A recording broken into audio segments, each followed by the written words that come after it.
Evening बच्चों, मैं आपकी अनीता मैम। स्वागत है आपका अपना channel, YouTube channel maths by Anita ma'am. कल अपन ने 8.3 के कुछ क्वेश्चन किए थे, 8 की एक्सरसाइज भी की थी, 9 की भी आने वाले टाइम में कर लेंगे। अभी आपके पास में 10वीं क्लास में एक एक्सरसाइज है जिसका नाम है पृष्ठीय क्षेत्रफल और आयतन। नॉर्मली अपन इस पे क्वेश्चन नहीं कर रहे हैं, आज बेसिक से इसके सारे फॉर्मूले याद करेंगे। याद नहीं करने, आपने को समझने हैं। मतलब ये नहीं है कि रटाफिकेशन कर दिया, रट लिए फॉर्मूले फिर मिक्स होते रहे। नॉर्मल फॉर्मूले देखेंगे जो एकदम इजी वे में आपके क्या रहेंगे याद। एक्सरसाइज का नाम क्या है? पृष्ठीय क्षेत्रफल और आयतन। क्षेत्रफल और आयतन में क्या फर्क है भाई, क्या डिफरेंस है बता सकते हो? बताओ बताओ क्या होता है, बता दो, बताओ भाई। देखो, पृष्ठीय क्षेत्रफल का मतलब है, मैं नॉर्मल अगर इस बोर्ड की बात करूं ना, तो ये आपके पास में इसका ये जो पूरा पार्ट भाग होगा, ये आपके पास में क्या कहलाएगा? क्षेत्रफल। एक चीज और देखना, जैसे आपने मान लो एक खेत है आपके पास में, कोई भी खेत है, और खेत में जब आप इसके मान लो ये करो, ये जो आपके पास में जो इसका चारों तरफ का जो भाग होता है ना, मान लो आपने यहाँ भाग पे आप बाढ़ करते हो या तारबंदी करते हो, जिस भाग में आप तारबंदी करते हो ना, वो उसका कहलाता है परिमाप। नाम सुना होगा आपने कभी, परिमाप। ये इसका क्या कहलाएगा? परिमाप। जिस भाग में आप फसल बोते हो ना, सारे में मान लो आपने इसमें सारे में पूरे में फसल बो दी, जितने में आपने फसल बोई है वो आपके पास में उस भाग का क्या कहलाएगा? क्षेत्रफल। क्लियर?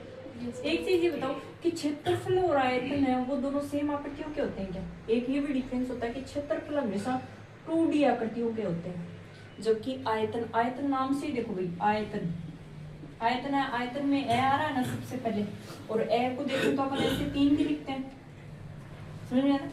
तो आयतन जो आपके पास में होता है ना, वो हमेशा होता है 3 यानी 3D आकृति का। अब ये समझ में नहीं आया होगा कि 2D 3D क्या है, 2D और 3D क्या है? 2D का मतलब है ऐसी आकृतियां जिनके अगर मैं डायग्राम बनाऊं या चित्र बनाऊं, जिनको मैं आराम से इस बोर्ड पे बना दूं, वो सारी कौन सी कहलाएंगी? 2D आकृतियां। और वो आकृतियां जिनको मैं बोर्ड पे नहीं बना पाऊं, यानी या तो आपको क्या चाहिए, बोर्ड पे नहीं बन सकती, मतलब डायरेक्ट नहीं बन सकती। ऐसे बनाने के लिए अपन बना भी सकते हैं, जैसे मैंने कहा कि त्रिभुज, कोई भी त्रिभुज है उसको अपन बोर्ड पे बना सकते हैं। इसका मतलब ये किस में है? 2D में। जैसे मैंने कहा है आयत, ये किस में है? 2D में। जैसे मैंने कहा वर्त, ये किस में है? 2D में। ये सारी आकृतियां किस में है? 2D। यानी जिनमें 3 विमा हो वो क्या कहलाएगी आपके पास में? 3D। और जिनमें 2 विमा हो वो क्या कहलाएगी? 2D। जैसे मान लो ये आपके पास में ये एक नोटबुक है, ठीक है, ये अगर मैं इस एक पेज की बात कर रही हूँ, ओनली अपन एक ही पेपर की बात कर रहे हैं कि ओनली ये एक पेज है, ठीक है, ये अपने पास में किस में है? 2D में, क्योंकि ये देखो इसकी लंबाई है और ये इसकी क्या है? चौड़ाई। तो ये जो पेज है ना, ये अपने पास में है 2D में। अगर मैं इस पूरे पेपर की बात करूं, अब ये क्या बन गया? 3D। 3D में कैसे बना कि भाई इसकी ये लंबाई होगी, ये इसकी चौड़ाई होगी, लेकिन इसकी कुछ मोटाई भी है, यानी इसकी कुछ ऊंचाई भी है। तो आयतन और क्षेत्रफल में क्या होगा? जैसे क्षेत्रफल किसी का भी निकालना हो तो एक पेज है उसका क्षेत्रफल निकलेगा। जहाँ 2D आकृतियां होती हैं आपके पास में, त्रिभुज, आयत, वर्ग, इन सब का क्या निकलता है? क्षेत्रफल। अगर 3D हो, 3D अब तो आप बोल दोगे मैडम इस त्रिभुज में तो 2D में है, ये इस त्रिभुज से ही अगर अपन 3D में बनाए तो वो क्या हो जाएगा? जो पिरामिड होते हैं ना, पिरामिड ऐसे बने होते हैं, और जैसे आप ये प्रिज्म होता है, क्या बोलते हैं उसको? प्रिज्म ही बोलते हैं ना। Yes ma'am. वो आपके पास में किस में आ जाएगा? 3D में। समझ में आ रही है क्या बात? जैसे आपके पास में पिरामिड बने होते हैं, त्रिभुज के से ऐसे लगे हुए होते हैं, वो सारे किस में आएंगे? 3D में। ऐसे ही अगर वर्ग की बात करें तो वर्ग से क्या बन जाएगा? घन। और आयत से क्या बन जाएगा? घनाभ। आयत किस में है? 2D में। अगर इसी से घनाभ बनाओगे, अब अपन घनाभ वर्ग से ऐसे बनाएंगे तो ये क्या बनेगा? घन। आयत से बनाओगे, जैसे मान लो ये आयत है आपके पास में, इससे बनाओगे तब आपके पास में ये क्या बनेगा? घनाभ। समझ में आया? ये किस में है? 3D में। 3D में कैसे है? इनकी कुछ लंबाई भी है, चौड़ाई भी है, और साथ में इनकी ऊंचाई भी है। समझ में? जैसे अपन इस बोर्ड की बात करें तो इसके में ये क्या है? अपने पास में 3D में भी है, क्योंकि इसकी क्या है? मोटाई भी। तो अपने पास में जैसे एक आपके पास में 2D और 3D कैसे होता है, वैसे आपने पढ़ा होगा ग्राफ में, ऐसे पढ़ते हैं ना आपने। ये क्या होता है, एक्स एक्स वाई एक्स, और ये अपने पास में क्या होता है, एक्स एक्स, ये होता है। अगर इस वाई एक्स की बात करें, आपने कभी आगे जाके देखोगे यहाँ पे एक ऐसे जेड और होता है। अब ये जेड ऐसे नहीं है, ये जेड कैसे है, जैसे मैंने कहा ये एक्स एक्स है आपके पास में, ये कौन सा है एक्स एक्स, ये कौन सा है वाई एक्स। तो ये जो जेड एक्स होता है ना, ये डायरेक्ट ऐसे नहीं होता कि ऐसे, आपने तो ऐसे डायग्राम बनाया, ऐसे नहीं होता है, ये ऐसे होता है, समझ में, इसी हिसाब से मैंने यानी आपके पास में क्या हुआ, ये 3D में हुआ, इसकी ये आपके पास में क्या हो जाएगी, लंबाई चौड़ाई इस हिसाब से। अब जैसे मान लो आप वर्ग बनाओगे, तो वर्ग से वर्ग तो क्या बन जाएगा, 2D में एकदम सीधा बन जाएगा, उसकी त्रिज्या हो जाएगी, व्यास हो जाएगा, केंद्र हो जाएगा। लेकिन अगर घन बनाओगे तो ये सेंटर में रहेगा। भाई घन बनाओ चाहे गोला बनाओ, आप गोला बनाओगे तो वो पूरे इसको राउंड करके आएगा, वो क्या होगा आपके पास में 3D में। यानी गोले से क्या बन जाएगा आपके पास में, वर्ग बनाया ना आपने, वर्त, इस वर्त से आप क्या बना सकते हो, गोला। 3D में बनाओगे तो वो किस में चेंज होगा, गोले में। क्लियर, वर्ग किस में चेंज होगा, घन में। आयत किस में चेंज हो जाएगा, घनाभ में। समझ में आ गया क्या, वो सारी क्या होंगी 3D में। अब 3D में जो आकृति होती है उन सब का अपन आयतन भी निकालते हैं। क्या निकालते हैं, आयतन। जैसे मान लो एक पानी की बोतल है, उस पानी की बोतल के पास में इंक वाली बोतल देना है। अब जैसे मान लो ये अपने पास में एक इंक की बोतल है। अब मैं आपको ये बोलूँ कि ये 3D में है, 3D में अगर आप इसका यहाँ पे डायग्राम बना सको तो एकदम ओरिजिनल डायग्राम तो ना बना दोगे। अब आप बोल दो ऐसे ही बना दें, वो तो क्या हुआ, ऐसे बनाने को बना सकते हो लेकिन ओरिजिनल तो नहीं बनेगा। अब आप ये बताओ, पृष्ठीय क्षेत्रफल का मतलब है, अगर मैं आपको ये बोलूँ इसको आप कलर कर दो ऐसे पूरे को, तो जिस जिस भाग में आप कलर करोगे ना वो इसका क्या कहलाएगा, पृष्ठीय क्षेत्रफल। वो कौन सा होगा इसका, पृष्ठीय क्षेत्रफल। आयतन का मतलब क्या है, ये कितना भाग है वो इसके अंदर आ सकता है, मतलब जितनी इसके अंदर इंक है ना, कितनी इंक भरी जा सकती है, वो इसका क्या कहलाएगा, आयतन।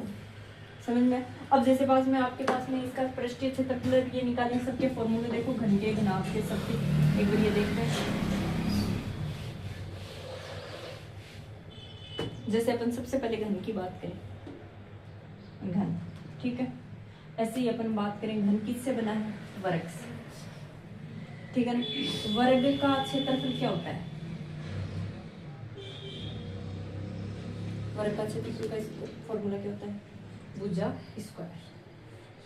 क्या होता है, भुजा स्क्वायर। यानी जितनी वर्ग की, जैसे ये वर्ग है, इसकी जितनी भी भुजा होती है उस भुजा को, जैसे इसकी 2 सेंटीमीटर भुजा है तो अपन इस भुजा को भुजा से गुणा करते हैं तो वो क्या आएगा, वर्ग का क्षेत्रफल। आयतन इसका निकल सकता है क्या, आयतन नहीं निकल सकता क्योंकि ये 3D में है ही, तो इसका आयतन नहीं निकलेगा। 2 ही चीजें निकलेंगी, एक तो क्षेत्रफल ज्ञात कर सकते हैं, एक अपन क्या ज्ञात कर सकते हैं, परिमाप। परिमाप कितना होता है, परिमाप का मतलब मैंने आपको बताया था ना, मान लो एक खेत है, उसके चारों तरफ तारबंदी करनी है। ये मान लो आपके पास में एक खेत है, इसको तारबंदी करोगे तो यहाँ से स्टार्ट करोगे, मान लो ए पॉइंट से आपने तारबंदी करना स्टार्ट किया, और तारबंदी करते करते ऐसे यहाँ बी पॉइंट पे चलेगी, फिर उसी को करके ऐसे लाओगे सी पॉइंट पे चलेगी, फिर वापिस इधर लाओगे, ये डी पॉइंट पे चलेगी, और फिर वापिस यहाँ लाओगे, ये कहाँ पे आ गए, ए पे। ये सारा इसका भाग होगा ना, ये इसका क्या कहलाएगा, परिमाप। परिमाप कैसे निकालते हो, इन सारी भुजाओं को जोड़ दें। भैया आपने तारबंदी कितने भाग में की, वो परिमाप होगा, तो आप कैसे निकालोगे, ए बी, यानी पहले आपने यहाँ से यहाँ तक किया, फिर प्लस क्या हो जाएगा बी सी, फिर आपने कहा किया यहाँ बी सी किया, फिर यहाँ पे गए तो कितना हो जाएगा प्लस सी डी, फिर यहाँ पे गए क्या हो जाएगा ए डी। अब ये भाग है सारे, आपको पता है सबकी भुजा कितनी है, बराबर, सबकी भुजा कितनी है, बराबर। मान लो ये भी 2 है, ये भी 2 है, ये भी 2 है, ये भी 2, तो सबको ऐड करोगे ऐसे तो कितना हुआ, 4 4 8, टोटल कितना है 8, ये है। अब आप ये बताओ मेरे को, 2 को मैं 4 बार ऐड करूं, या मैं ऐसे भी लिखती हूँ कि 2 4 बार ऐड हुआ ना, तो 2 को मैं 4 से गुणा कर दूं, 4 से गुणा कर दें, क्योंकि भुजा का मान तो सेम रहता है। तो अपन परिमाप कैसे निकाल लेंगे, 4 गुणा भुजा, ये किसका परिमाप निकल गया, वर्ग का। वर्ग में 2 ही चीजें निकलेंगी, क्या क्या, वर्ग का क्षेत्रफल और वर्ग का क्या निकलेगा, परिमाप। अब वर्ग से क्या बना है, घन, आपके पास में क्या बना है, घन। अब जैसे मान लो ये वर्ग है और वर्ग से ऐसे आपने क्या बना लिया, घन। अब इस घन में क्या हो गया, ये इसकी लंबाई होगी मान लो, अब आप देख रहे हो इसमें एक्स एक्स वाई एक्स बन रहे हैं ना। मान लो अपने पास में ये क्या हो गया वाई एक्स, ये अपने पास में क्या है इधर मान लो एक्स एक्स, और तो ये कौन सा एक्स आ गया जेड एक्स, ठीक है ना। जबकि 2D आकृतियों में एक्स एक्स और वाई एक्स दो ही होंगे। अब इसका क्या निकालना होगा, अपने को ये निकाल सकता है कि घन है, घन का आयतन, आयतन पूछ सकता है क्योंकि 3D में हमेशा क्या निकलता है आयतन। और एक क्या पूछ सकता है घन का पृष्ठीय क्षेत्रफल। अब घन का पृष्ठीय क्षेत्रफल का फॉर्मूला कैसे बनता है वो देखो। अब अपन बात कर रहे हैं घन के आयतन की। एक अपने पास में है घन का आयतन का फॉर्मूला क्या होगा, एक अपने पास में है घन का पृष्ठीय क्षेत्रफल क्या होगा। अपन ने देख लिया कि अपने पास में वर्ग का क्षेत्रफल क्या होता है भुजा स्क्वायर, यानी भुजा को भुजा से गुणा करने वो क्या होता है वर्ग का क्षेत्रफल। ऐसे ही मान लो आप सपोज करो कि आप जिस रूम में बैठे हो उसी रूम को देखो। मान लो मैंने इस रूम की बात करूँ तो ये जो दीवार होगी उसके सामने वाली दीवार कौन सी होगी ये वाली। अगर मैं उसी के अकॉर्डिंग बात करूं जैसी ये दीवार होगी सेम वैसी दीवार कौन सी होगी ये वाली। और जितना अपने पास में नीचे बेस होगा उतनी अपने पास में ऊपर वाली छत होगी, यानी जितना जितना नीचे वाला फर्श है उतनी अपने पास में क्या है छत। यानी अपने पास में टोटल कितने फलक हो गए, तो अगर मैं नाम दूं तो मैं ऐसे बोल सकती हूँ 6 फलक हो गए। यानी वैसे ही अपने क्या बोलते हैं घर में कितने फलक होते हैं जैसे 6, यानी ये इसकी ऊपर वाली दीवार है तो ये इसका नीचे वाला क्या होगा फर्श। एक दीवार की बात करेंगे, एक दीवार ये है तो ये इसके सामने वाली दीवार ये हो जाएगी, और एक ये आगे वाला भाग होगा और एक ये पीछे वाला भाग होगा। ये अपने पास में हो गए तो दो दो सेम होंगी, यानी जितनी ये भुजा है उतनी भुजा सामने वाली होगी। यानी ये जो भुजा है अपने पास में ये एक कैसे होगी ऐसे वर्ग के अनुसार होगी। वर्ग के अनुसार है तो मैं ऐसे बोल सकती हूँ इस वर्ग का क्षेत्रफल अपने पास में क्या है, वर्ग का क्षेत्रफल कितना है अपने पास में भुजा स्क्वायर कितना है भुजा स्क्वायर। अपन घन से बात कर रहे हैं, ओनली वर्ग की बात कर रहे हैं, घन की बात कर रहे हैं, घनाभ की नहीं कर रहे हैं। तो ये वर्ग का क्षेत्रफल कितना हुआ भुजा स्क्वायर, जितना ये है उतना ही इधर वाले का होगा। तो ये कितना हो जाएगा 2 भुजाएं हो जाएंगी, इस वाली भुजा का भी सामने वाले का भी उतना ही होगा। तो इसको मैं अगर 2 से गुणा कर दूं तो क्या हो जाएगा 2 गुणा में क्या हो जाएगा भुजा स्क्वायर। ऐसे ही प्लस करो तो सारी भुजाएं सेम है, इसलिए जितना ये होगा इस दीवार का भी भुजा स्क्वायर होगा, सेम भुजा है साइड सेम है तो, और इस वाली का भी सेम होगा तो सेम ऐसे ही क्या बन जाएगा 2 गुणा में क्या आ जाएगा भुजा स्क्वायर। और जितना ऊपर वाला भाग है उतना ही नीचे वाला तो वो भी सेम हो जाएगा, क्या हो जाएगा 2 गुणा में क्या बन जाएगा भुजा स्क्वायर। तो इससे अपना ये वाला फॉर्मूला बनता है 2 4 6 कितना आ जाएगा घन का पृष्ठीय क्षेत्रफल। कभी भी पूछे तो अपन क्या लिखेंगे 6 और गुणा में क्या आएगा भुजा स्क्वायर। या डायरेक्ट याद रख लो कि 6 अपने पास में फलक होते हैं, एक फलक घन से बने वर्ग से बना, घन है वो हमेशा वर्ग से बनेगा यानी सेम सेम होंगे। तो एक वर्ग का क्षेत्रफल कितना है भुजा स्क्वायर। घन में कितने फलक हुए टोटल 6 फलक हुए, तो 6 से अगर गुणा कर देंगे एक भुजा यानी एक फलक का क्षेत्रफल भुजा स्क्वायर है तो 6 का क्या हो जाएगा 6 गुणा भुजा स्क्वायर। तो फॉर्मूला घन का पृष्ठीय क्षेत्रफल इससे बनेगा। अब बात करते हैं घन के आयतन की। तो आप मेरे को ये बताओ घन अपने वर्ग का क्षेत्रफल निकाला, वर्ग का क्या निकाला क्षेत्रफल, वो क्या था भुजा गुणा में भुजा, भुजा गुणा में भुजा। ऐसे ही अपन अगर मैं बोलूं आयत, आयत का क्षेत्रफल क्या होता है, आयत का क्षेत्रफल कैसे निकालते हो, ये तो बेसिक से ये सबको आते हैं लंबाई गुणा चौड़ाई। आप सबको पता है कि आयत का क्षेत्रफल क्या होता है आपके पास में लंबाई गुणा चौड़ाई। अगर आप मेरे को ये बताओ इसकी लंबाई गुणा चौड़ाई होती है तो अपने पास में घन में अपने को क्या करना है घनाभ होगा तो उसमें ऊंचाई होगी तो गुणा कितना हो जाएगा ऊंचाई, यही होगा। यानी 3 ही इकाई आएंगी आयतन का। अगर आप घन का आयतन निकालोगे आयतन में ए आ रहा है वो किससे बना है 3 से, ऐसे समझ लो। तो आप ऐसे रखते हो जब भी आपको आयतन निकालना होगा तो उसमें 3 इकाई आएंगी लंबाई गुणा चौड़ाई गुणा ऊंचाई। अब आपके पास में घन की तो लंबाई चौड़ाई ऊंचाई सारी इक्वल है तो अपन क्या कर देंगे लंबाई गुणा चौड़ाई गुणा ऊंचाई, वो तीनों सेम है। इसका मतलब एल जितनी है उतनी बी है, बी एल है तीनों सेम है। इसका मतलब एल गुणा एल गुणा एल गुणा यानी क्या हो जाएगा भुजा क्यूब ये वाला। एक अपने पास में ये आता है जैसे अपने को ज्ञात करना हो तो ऐसे दे देता है इसकी लंबाई 2 सेंटीमीटर है चौड़ाई 3 सेंटीमीटर है। तो याद रखना जहां आपको क्षेत्रफल ज्ञात करना हो वहां इकाई की जो यूनिट लिखते हो जैसे सेंटीमीटर स्क्वायर लिखते हो वहां हमेशा स्क्वायर आएगा। और जब भी आयतन की बात करें, आयतन में मैंने कहा 3 बनता है, 3 से याद रखिए वहां क्या आएगा, सेंटीमीटर क्यूब आएगा। इकाई हमेशा क्या आएगी, क्यूब आएगी। ऐसे ही अपन घनाभ की बात करें, ये एक अपन देखते हैं घनाभ, तो इधर से देखिए अभी घनाभ की बात करें तो घनाभ किससे बना है, आयत से। तो आयत का क्षेत्रफल निकालते हैं और उससे अपने पास में किसका फॉर्मूला आ जाएगा, घनाभ का। अब एक आयत की बात करते हैं। देखो मैंने बनाया, एक आयत बना दिया, ये क्या है, आयत। आयत की विशेषता क्या है, जिसकी लंबाई गुना चौड़ाई, लंबाई और चौड़ाई क्या हो आपस में बराबर, ये होगा ए बी सी और डी। मैं बोल दूं आयत का क्षेत्रफल, आप मेरे को बता सकते हो आयत का क्षेत्रफल कितना होगा, लंबाई और गुणा में क्या आएगा, चौड़ाई, यही होगा। ऐसे ही मैं आपके पास में बात करूं कि आयत का परिमाप, आयत का परिमाप। अब परिमाप का फॉर्मूला भी सीधा सा आप याद कर सकते हो कि इसमें ये वाली भुजा और ये वाली भुजा बराबर है, तो लंबाई लंबाई के बराबर है, तो 2 लंबाई हो जाएगी और इधर चौड़ाई भी बराबर होगी, यानी कैसे हो जाएगा, ए बी प्लस में परिमाप सबको जोड़ना है, बी सी प्लस में क्या होगा, सी डी और प्लस में क्या होगा, डी ए। जबकि आपको पता है ये वाली भुजा इसके बराबर है, तो अपन ए बी को ए बी रख सकते हैं, प्लस सी डी की जगह भी अपन क्या लिख सकते हैं, A B, plus B C को बी सी रख लें, इस बी सी को बी सी रख लें, और ए डी जो है उसके बराबर क्या लिख सकते हैं, बी सी, ये भी सेम होगा। तो दोनों में 2 हो जाएगा, 2 कॉमन आ जाएगा, 2 ए बी बनेगा और प्लस में क्या बनेगा, 2 बी सी, और 2 कॉमन आ जाता है तो क्या बनता है, ए बी प्लस में बी सी। ए बी इसकी क्या है, लंबाई, और बी सी क्या है, चौड़ाई। तो ये फॉर्मूला क्या आ जाएगा, लंबाई प्लस चौड़ाई से, यानी ये फॉर्मूला बन जाएगा कि आयत का परिमाप क्या होगा, 2 गुणा में क्या हो जाएगा आपके पास में लंबाई और प्लस में क्या आएगा, चौड़ाई। आयत का फॉर्मूला ऐसे निकलता भी, ऐसे बनाते हैं, लंबाई और चौड़ाई। परिमाप कहाँ से आया, परिमाप का मतलब किसी भी डायग्राम का आपको परिमाप निकालना हो, मैंने आपको कहा था ना तारबंदी वाले, वैसे याद रख लो, जैसे इस बोर्ड का परिमाप निकालना हो, जो चारों तरफ इसके एल्यूमिनियम की जो पट्टी लगी हुई है, ये इसका क्या कहलाएगा, परिमाप। ये आयत है, जितना नीचे वाले इसकी पट्टी लगी है उतनी ऊपर वाली होगी, इधर वाली सेम होगी, दोनों सेम है तो मैं ये जोड़ सकती हूँ, दोनों इक्वल होंगे, ये और ये वाली भी जोड़ दूंगी, ये दोनों भी इक्वल होंगी, 2 कॉमन आ जाएगा, तो इससे क्या बना, लंबाई प्लस चौड़ाई। अब बात करते हैं घनाभ की। अब आयत का आयतन नहीं निकलेगा, क्यों नहीं निकलेगा, क्योंकि 2D आकृति है तो आयत का आयतन नहीं निकलेगा। ये अपने पास में क्या बन गया, घनाभ,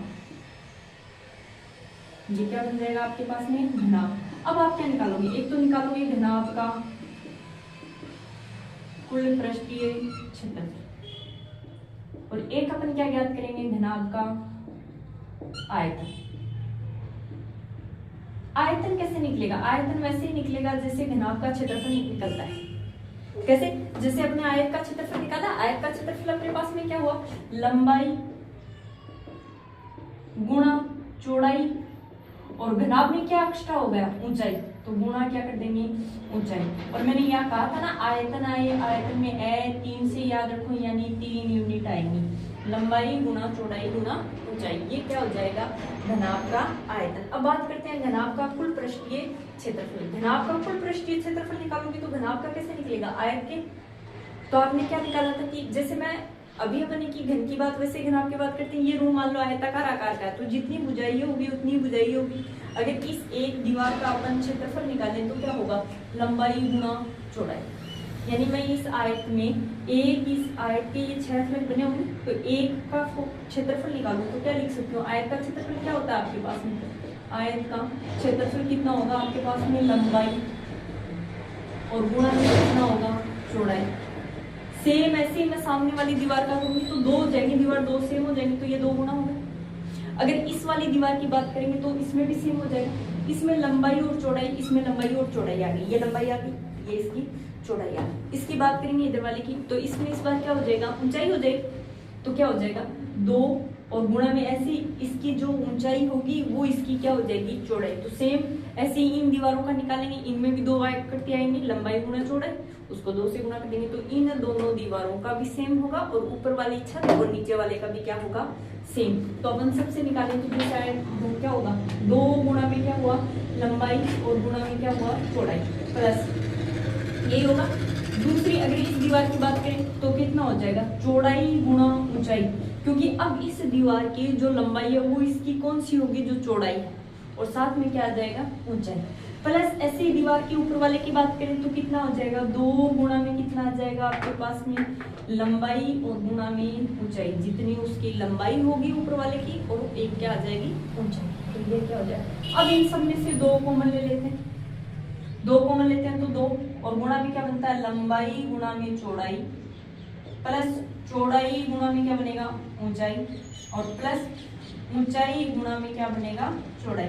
ये अपने बात बस इतनी की है कि ये फॉर्मूले बनते कहाँ से हैं। आयत से तो अपन सारे घनाभ के फॉर्मूले बनाते हैं, क्योंकि आयत 2D में है और 2D आकृति को अगर 3D में चेंज करेंगे तो आयत किसमें चेंज हो जाएगा, घनाभ में।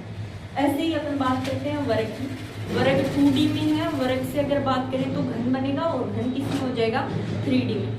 ऐसे ही अपने पास में सारी 2D आकृतियों से क्या बनती है 3D आकृति।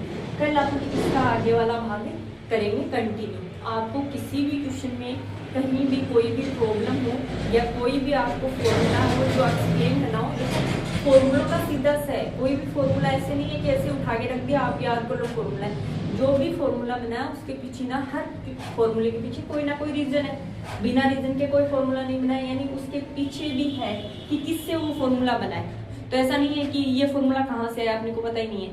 आपको जो भी चीजें हैं जिनमें आपको नहीं समझ में आता अपन आगे कंटिन्यू करेंगे। आप जैसी क्लासेस चाहते हैं आप ज़्यादा से ज़्यादा क्लास को पसंद करें, लाइक करें, सब्सक्राइब करें, औरों को भी शेयर करें।